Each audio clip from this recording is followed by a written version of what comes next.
Hi everyone.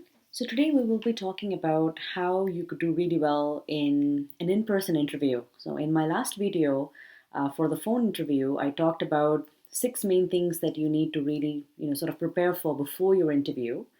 Now that is preparing your elevator pitch, knowing the job description very well, and also preparing for questions to ask and also the questions not to ask. So you could definitely check out my video for that to know more about all of these things. Today's video is going to be more concentrated on exactly what you need to do to get yourself ready for the in-person interview. Now, when you know the location for the interview, and if you are not very familiar with the location of where the interview is going to take place, it's always a good idea to go to the interview, go to the location of the interview the day before.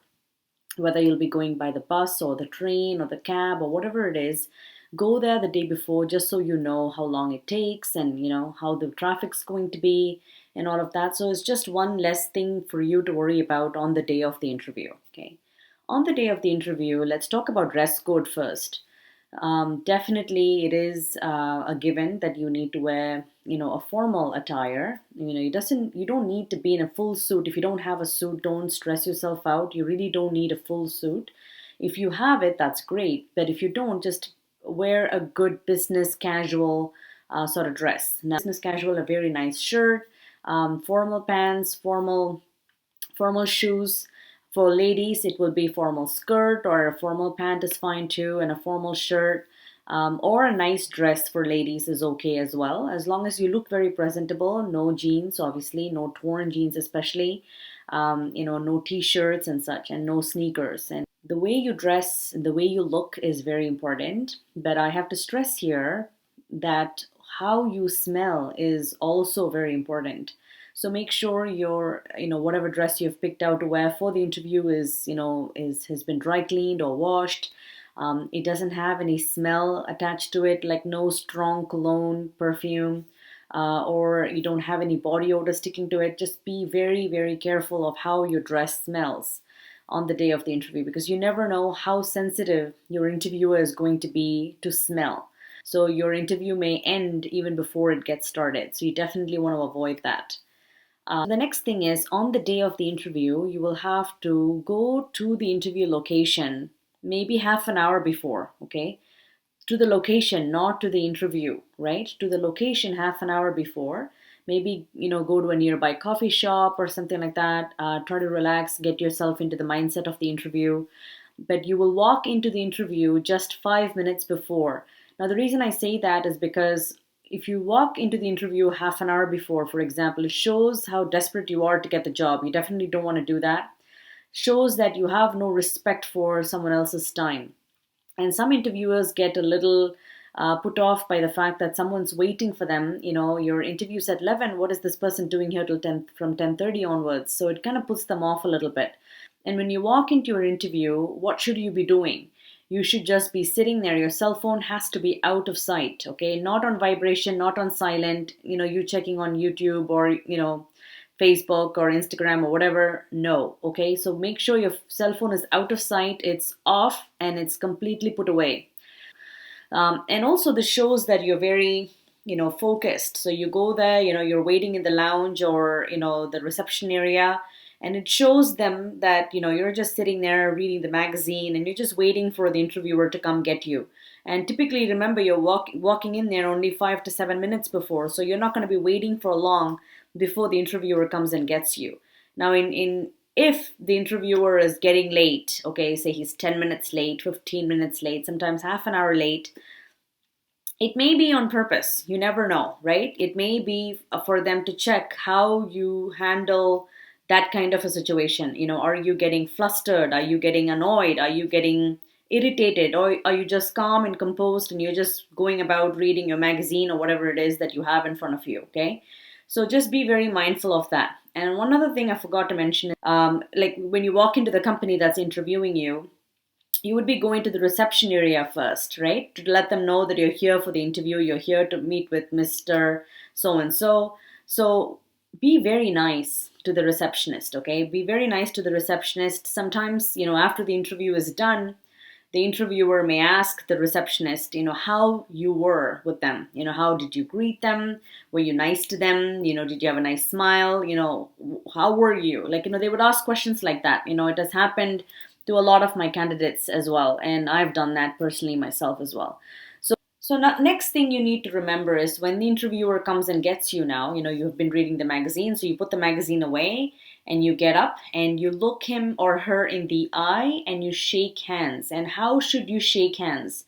Should it be like a sloppy shake hand? No, it has to be a firm shake hand. I mean, I don't want you to crush the other person's hand, but at the same time, have a very firm shake hand because that tells them that you're confident. That tells them that you are excited to be there. You're motivated for this interview. So you look them in the eye and you shake hands firmly and say, thank you for taking the time to see me today, right? Or they may come to you and say, hi, so and so, how are you? And when they walk you to the interview room, they'll ask you about how was it, how was your commute, or they'll talk about the weather or whatever it is. Some small talk happens, right? And if no small talk happens, don't get flustered. Don't, try to sort of break the silence by saying something. You can keep quiet too. There's nothing wrong in remaining quiet. If the interviewer is walking silently to the interview room, you walk silently as well.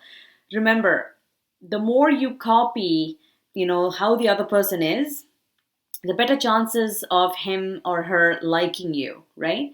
So you go and seat yourself, wherever, they're asking you to sit down, either on the opposite side or you may be on the same side of the table. You may just turn the chairs and sit down, wherever it is, just sit down, make yourself comfortable and try not to make it that obvious, but try to, copy the body language of the other person. Okay, if the other person's sitting like this, try to sit like that, right? If the other person does this sometimes you kind of go do this as well. Sometimes it's not easy to do this as and when your interviewer is changing their body language.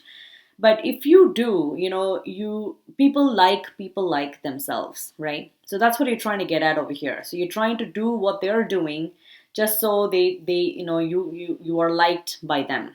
Okay, so remember that. And in terms of what you should take with you to the interview, I've seen a lot of videos on YouTube that talks about new immigrants especially taking the bus, going so far away just to try and get a printout of their resume. Don't do that. You don't really need to take a printout of your resume. If you don't have a printer, if you don't have an access, if you're not right next to Staples, walking distance, you're not able to get it.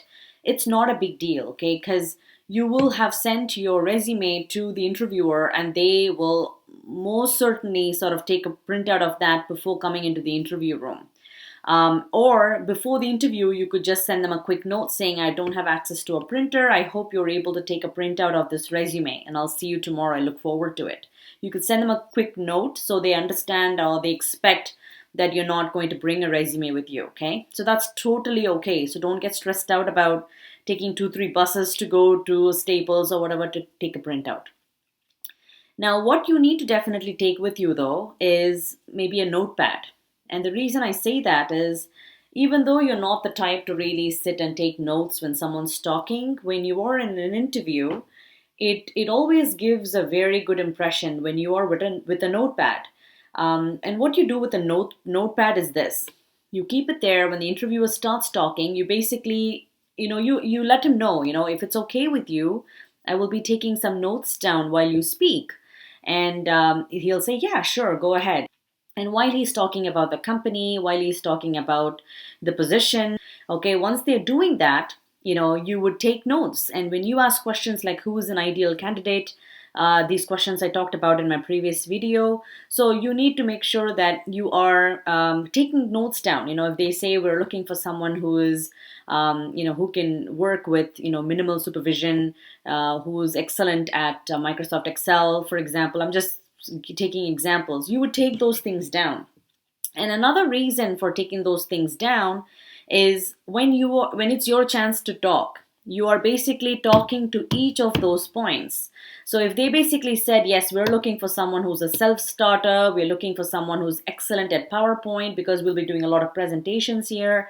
So you will be giving examples of all those things that they talked about. So you said you needed somebody with PowerPoint. Great. I do have that skill set. In fact, I love it. Let me give you some examples. I've done this and this in my past. And then you go on to becoming a self-starter. Yes, I am a self-starter. So you get the idea, right? So you write maybe 4 or 5 things down that they have talked about. And when you are talking, it kind of gives you points to talk about that as well. So you literally go check one by one, saying, this is what you want, this is what I have, this is what you want, this is what I have.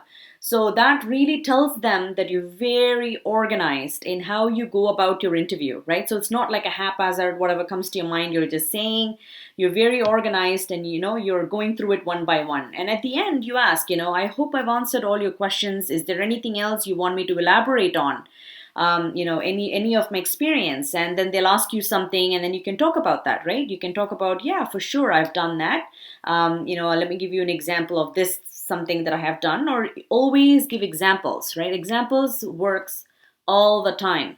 So now, once the interview is over, again, the question to ask is, from all my experience that I've shared with you, do you think someone like me could be a good fit for this position? So it's always a very good question to ask the interviewer.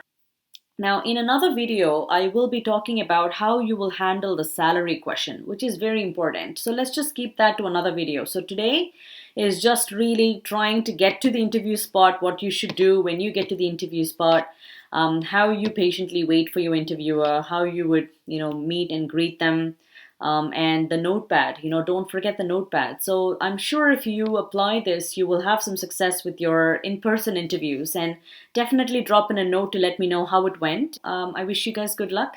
Thank you.